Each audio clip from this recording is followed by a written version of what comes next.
இன்றைக்கி நம்ம என்ன பார்க்க போகிறோம் அப்படின்னா 10th மேக்ஸு சமச்சீர் சாப்டர் 3 எக்ஸாம்பிள் 3.1 ஃபாதர்ஸ் ஏஜை எக்ஸ்ன்னு வச்சுக்கிறோம், சன் ஏஜை ஒய்ன்னு வச்சுக்கிறோம். ஃபாதர்ஸ் ஏஜ் வந்து பாருங்கள் 6 times sons age. So X equal to 6y அப்படின்னு சொல்லி எடுத்துக்கிறோம். சரியாப்பா? நெக்ஸ்ட் வந்து பாருங்கள் 6 இயர்ஸ் ஹென்ஸுன்றதுனால X plus 6 equal to Y plus 6ன்னு எடுத்துக்கிறோம். இதில் ஒய் ப்ளஸ் 6ல் 4 டைம்ஸ்ன்றதுனால 4 இன்ட்டு ஒய் ப்ளஸ் 6 நம்ம எடுத்துக்கிறோம். So X equal to 6 first ஈக்குவேஷனாகவும் இதை வந்து செகண்ட் ஈக்குவேஷனாகவும் எடுத்துக்கலாம். ஸோ ஃபஸ்ட் ஈக்குவேஷனை செகண்ட் ஈக்குவேஷனில் போய் சப்ஸ்டியூட் பண்ணுறோம். அப்போ செகண்ட் ஈக்குவேஷனில் எக்ஸ் இருக்க இடத்துல 6y போட்டால் 6y plus 6 equal to 4 into y 4y plus 6 4s are 24 அப்படின்னு எடுத்து எழுதிக்கலாம்.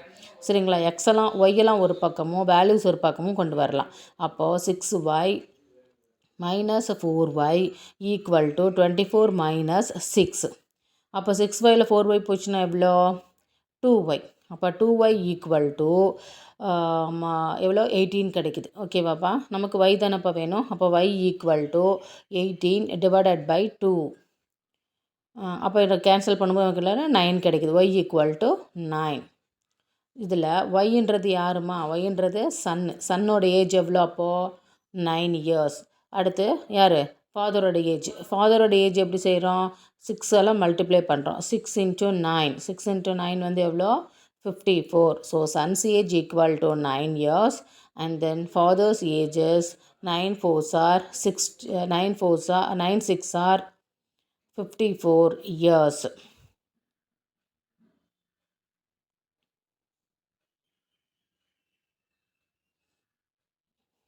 That's all. Thank you, children.